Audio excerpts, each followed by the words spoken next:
13. Cuando Polly llegó a su casa eran las 3:20 y se sentía atormentada por dos impulsos completamente diferentes. Por un lado, sentía una profunda y apremiante necesidad de llevar a cabo la tarea que le había encomendado el señor Gaunt. No le agradaba pensar en ella en los términos del señor Gaunt, como una broma. Polly Chalmers no era afecta a las bromas. Terminar con eso para que el Alaska le perteneciera finalmente. El concepto de que el trato no quedaba cerrado hasta que lo dijera el señor Gaunt no había cruzado por su mente. Por otro lado, sentía una profunda y apremiante necesidad de ponerse en contacto con Alan, de decirle exactamente lo que había pasado, o lo más que pudiese recordar. Una cosa que podía recordar la llenaba de vergüenza y una especie de horror vago, pero la recordaba muy bien. Era esta. El señor Leland Gaunt odiaba al hombre que amaba a Polly, y el señor Gaunt estaba haciendo algo que estaba muy mal. Alan debía saberlo. Debía saberlo, aunque dejara de funcionar el Alaska. No lo dices en serio.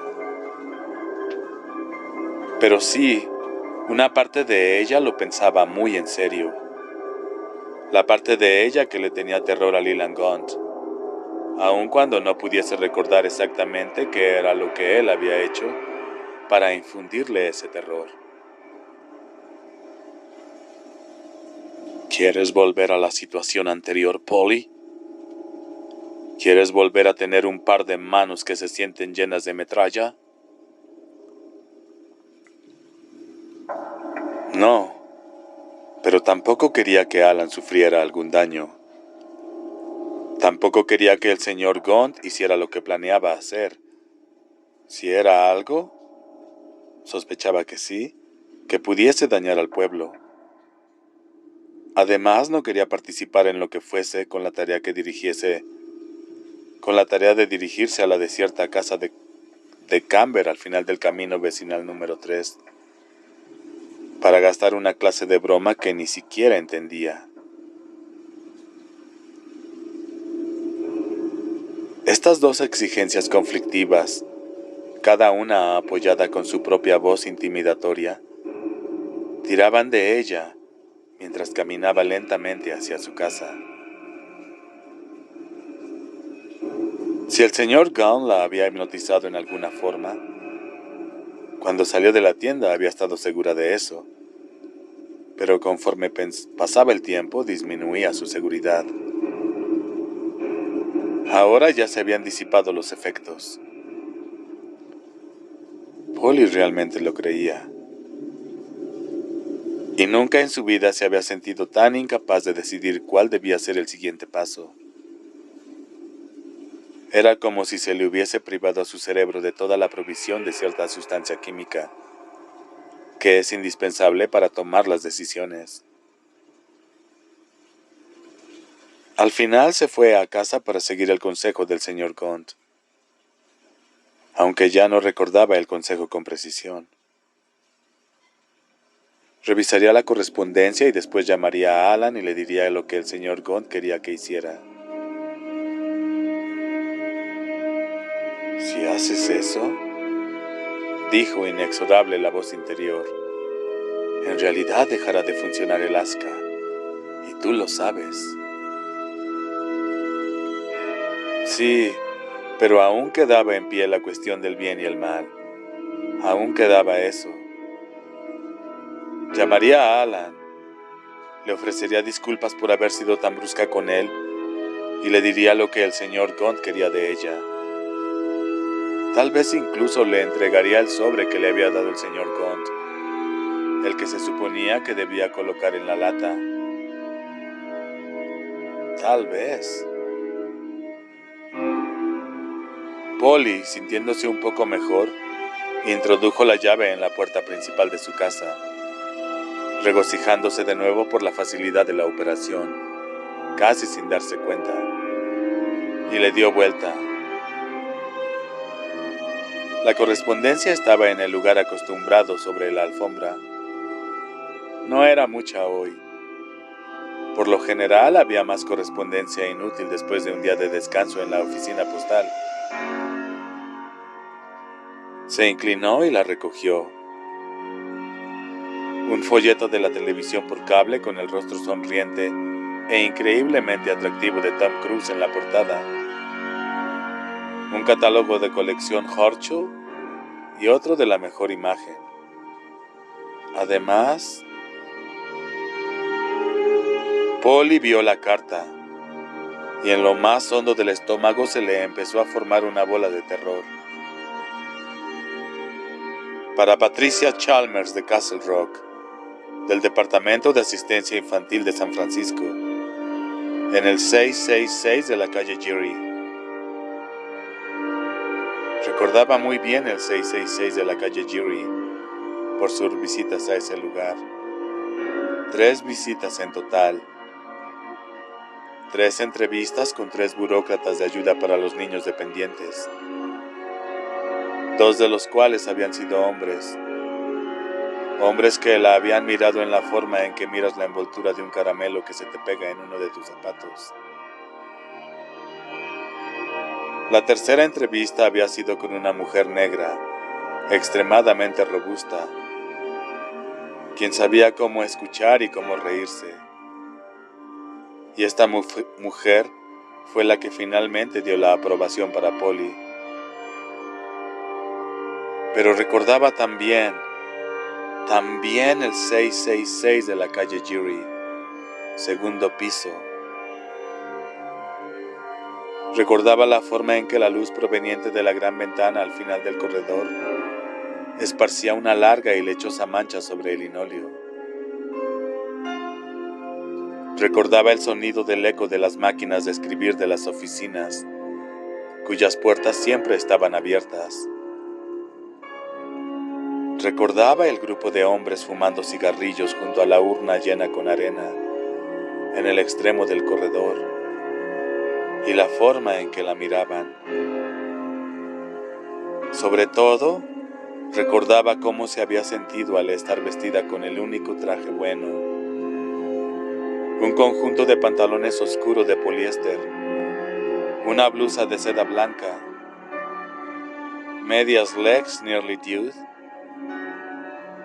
los tacones bajos y lo aterrorizada y solitaria que se había sentido, ya que el sombrío corredor del segundo piso del 666 de la calle Geary parecía un lugar sin alma ni corazón. Finalmente, ahí se había aprobado su solicitud de asistencia, pero por supuesto no podía olvidar las negativas. Los ojos de los hombres, cómo se habían arrastrado por sus pechos. Estaban mejor vestidos que Norville en el restaurante, pero aparte de eso, pensaba, no eran muy diferentes. Las bocas de los hombres, cómo se habían fruncido en desaprobación decorosa mientras consideraban el problema de Kelton Chalmers, el hijo bastardo de esta pequeña golfa, esta callejera que ahora no se veía como hippie. Oh no, pero quién sin duda, en cuanto saliera se quitaría la blusa de seda y el bonito conjunto, por no mencionar el sostén, y se pondría un par de apretados pantalones de mezclilla acampanados y una blusa ceñida que exhibiría sus pezones. Los ojos de los hombres decían eso y más, y aun cuando la respuesta del departamento llegaba por correo, Polly había sabido inmediatamente que la rechazarían. Cada una de esas 2 primeras ocasiones había llorado al salir del edificio. y ahora le parecía que podía recordar el goteo ácido de cada lágrima, mientras resbalaba por sus mejillas. Eso y la forma en que la miraba la gente en la calle, sin ningún interés, solo una cierta curiosidad indolente. Nunca había querido volver a acordarse de esas ocasiones, o de ese sombrío corredor del segundo piso. Pero ahora regresaban a ella, con tanta claridad que podía oler la cera del piso. Podía ver el reflejo lechoso de la luz de la gran ventana. Podía oír el eco del sonido somnoliento de viejas máquinas de escribir mecánicas, masticando otro día más en las entrañas de la burocracia. ¿Qué querían? ¿Qué podía querer la gente del 666 de la calle Geary con ella en una fecha tan posterior? ¡Rómpela!, casi le gritó una voz interior. Y la orden era tan imperativa que casi lo hizo. En cambio rasgó el extremo del sobre. En el interior no había más que una sola hoja de papel. Era una fotocopia. Y aun cuando el sobre estaba dirigido a ella, vio con asombro que no era el caso con la carta. Estaba dirigida al comisario Alan Pangborn. Sus ojos bajaron al pie de la carta. El nombre mecanografiado bajo la firma era John L. Perlmutter. El nombre le sonaba vagamente. Los ojos descendieron un poco más y vio en el extremo de la carta la anotación: con copia para Patricia Chalmers. Bueno, esto era una fotocopia, no una copia al carbón, pero aún así resolvía la incógnita de que fuese una carta de Alan, y aclaraba su primera impresión confusa de que se había enviado a ella por error. Pero, ¿por qué, en nombre de Dios? Polly se sentó en la banca shaker del vestíbulo y empezó a leer la carta.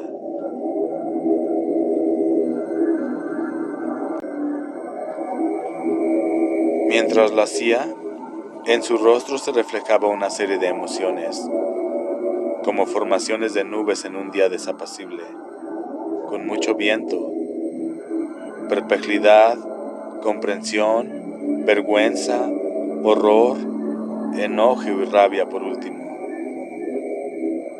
Una vez gritó: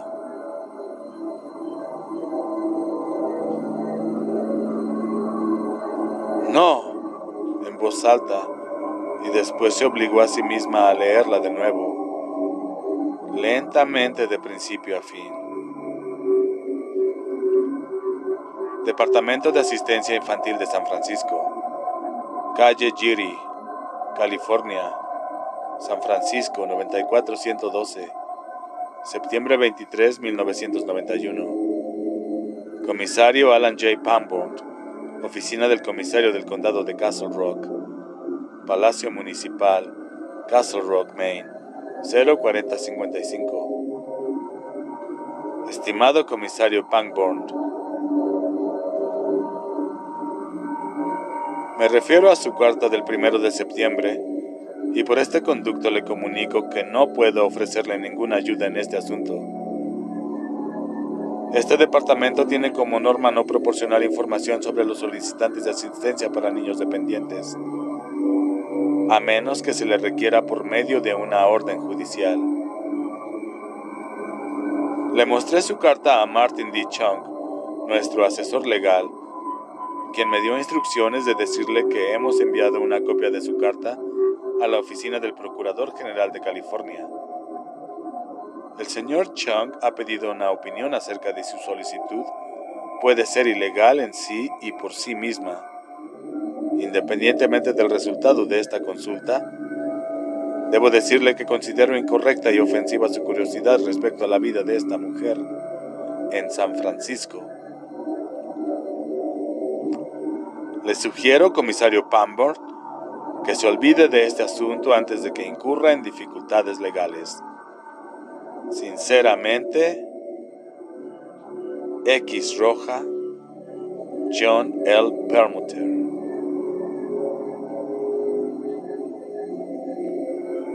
Subdirector, con copia para Patricia Chalmers.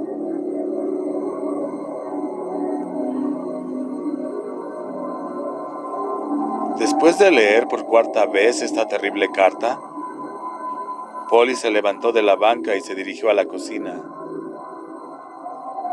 Caminaba con lentitud y con gracia, como si nadara en lugar de caminar.